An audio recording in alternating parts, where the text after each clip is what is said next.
안녕하세요. 주변들의 조민근 변호사. 안녕하세요. 송재승 변호사입니다. 최근에 너무 안타까운 소식을 들었어요. 어떤 안타까운 소식이었나요? 변호사님 서희원 씨 아세요? 잘 몰라요. 대만 분인데 대만판 꽃보다 남자 유성하원이라고 있어요. 봤었거든. 대만판을 봤다. 대만판 유명했어요. 서희원 씨가 데뷔하고 이제 막 인기를 얻어갈 때 그게 90년대였던 걸로 알고 있는데 그때 정말 잘 나갔던 서희원 씨가 최근에 일본 여행 중에 돌아가셨대요. 구준엽 씨 배우자분이라는. 그러니까요. 급성으로 독감이 걸린 것 같아요. 네. 여행 중이다 보니까 병원을 제대로 못 가고 사실은 사망할 줄 몰랐겠지. 근데 사실 개인적으로 잘 이해도 안 되는 게 대만과 일본은 되게 가깝습니다. 네, 가깝죠. 그러면서 굉장히 발달도 많이 돼 있고 의료가 발달이 안 돼 있는 게 아니라 굉장히 선진국이고요. 두 그렇죠. 나라 모두 국민성도 굉장히 좋은 나라예요. 그렇기 때문에 곧바로 치료를 받는다던가 아니면 자국으로 돌아가서 치료를 받았으면 괜찮지 않았을까라는 생각 드는데 뭐 나름의 사정이 있겠죠. 그래서 참 이게 꿀복이라는 거죠. 안타깝긴 해요. 안타깝죠. 어쨌든 사망에 이르렀기 때문에 서희원 씨가 가지고 있었던 재산을 누가 상속을 받을 것인가에 대해서 언론 기사가 엄청 많이 나는 것 같더라고요. 서희원 씨가 구준엽이랑 예전에 사귀다가 헤어지고 나서 중국 재벌하고 결혼했습니다. 지금 현재 서희원 씨가 가지고 있는 소유 재산이 한화로 따지면 약 1200억 정도 된다고 그래요. 우리나라 같은 경우를 예로 들면 배우자와 자녀들이 1.5대 1대 1대 그렇죠. 1대 1 이런 비율로 상속을 받습니다. 서희원님 같은 경우에는 자녀가 2명 있다고 소식을 들었거든요. 배우자 구준엽, 자녀 2명. 만약 우리나라에서 상속이 일어났다라고 하면 1.5대 1대 1 아니겠습니까? 그러면은 7분의 3, 자녀들은 7분의 2씩 상속을 받게 될 거예요. 대만은 그렇지 않다고 들었는데 어때요? 너무 슬퍼요. 현재 배우자하고 자녀들이 다 1대 1대 1씩 갖는 게 원칙인 걸로 보여요. 이 상속분을 조정하고 이런 신청이 제도가 있나 봐. 그런 기사들이 막 나오고 있는데 지금 구준엽은 결혼한 지 3년도 안 됐기 때문에 늘리는 조정 신청이나 이런 것들 하기는 좀 어려워 보인다라는 게 대만 쪽 변호사님들의 말씀입니다. 대만은 원칙적인 비율은 그냥 배우자든 자녀든 모두 다 그런 것 1대 1대1의 비율로 가져가는 것 같지만 배우자의 경우에는 본인의 기여도라든가 이런 걸 고려해가지고 증액을 신청할 수 있는 제도가 그렇죠. 있는 게 아닌가라는 추측이 듭니다. 이와 관련해서 대만법의 가족법이나 관련된 법률을 잘 아시는 분들 댓글 달아주시면 저희도 그걸 보고 공부하도록 할게요. 실제로 우리 같은 경우는 말씀하셨다시피 구준엽이 1.5를 갖게 되고 그다음에 나머지 자식들 2명이잖아요. 네. 1대1로 그렇게 갖고 가게 되는데 지금 또 문제가 뭐냐면 네. 구준엽이 서희원과 한국에서는 혼인신고를 했는데 대만에서 혼인신고 안 했다는 얘기가 있어요. 대만에서 혼인신고를 안 한 게 우리나라에 접목시켜서 우리나라에서 혼인신고를 안 했다라고 했을 때는 우리나라에서는 철저하게 혼인신고를 해가지고 법률상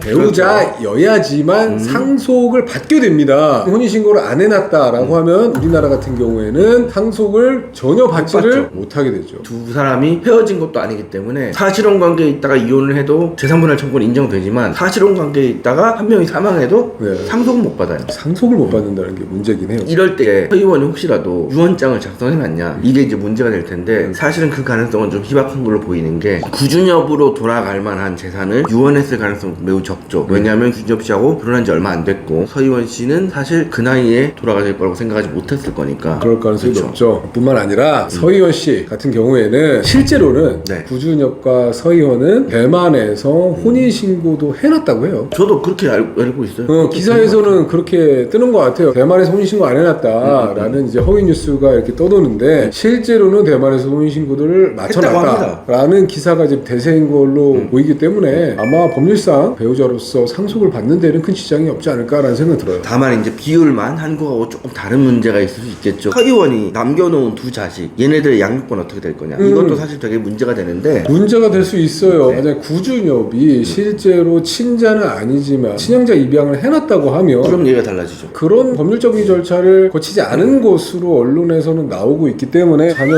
2명의 법률상 부모는 서희원과 전 남편이 되겠죠. 그런데 그 둘 중에 서희원이 사망했기 때문에 전 남편에게 양육권이 돌아갈 것이다. 자동으로 돌아간다고 하고요. 실제로 이건 우리나라라고 해서 전혀 다르지 않죠. 부부가 이혼을 했다가 엄마가 다른 남자하고 사귀어가지고 아이들한테 새아빠가 들어왔어. 근데 이 새아빠가 아이들에 대한 친양자 입양 절차 이런 것들을 안 해놨다고 했을 때 새아빠하고는 아무런 법률상 관계가 없어요. 남이에요. 새아빠가 이 아이들에게 어떤 권한을 행사할 법률상 근거가 없잖아. 다른 혈연 관계가 남아있다면 그 남아있는 쪽에다가 양육권이 자동으로 가겠죠. 이거는 우리나라랑 똑같습니다. 대만도 똑같은 같은 건 맞아요? 대만은 자동으로 전 남편한테 간다고 합니다. 기사로는 그래요. 동일하네요. 구준엽 씨 같은 경우에는 대만법상 원칙적으로 돌아가서 한 3분의 1 정도의 재산을 상속받지 않을까. 즉 미성년 자녀 2명 같은 경우에는 3분의 1씩 해가지고 합계 3분의 2를 상속받게 될 텐데 그 자녀에 대한 친권 양육권자는 아마 전 남편이 될 거고요. 당연히 상속을 받은 재산을 실질적으로 관리하는 관리자도 아마 전 남편이 될 가능성이 현재로서는 높지 않을까라는 생각이 들어요. 아무리 다른 법률을 가지고 있다고 하더라도 미성년 자녀의 재산 관리권은 친권 양육권자를 갖고 있는 사람에게 주어지는 게 보통의 법률이기 때문에 아마 그럴 것으로 보입니다. 오늘은 이렇게 서희원 씨가 사망함으로 인해서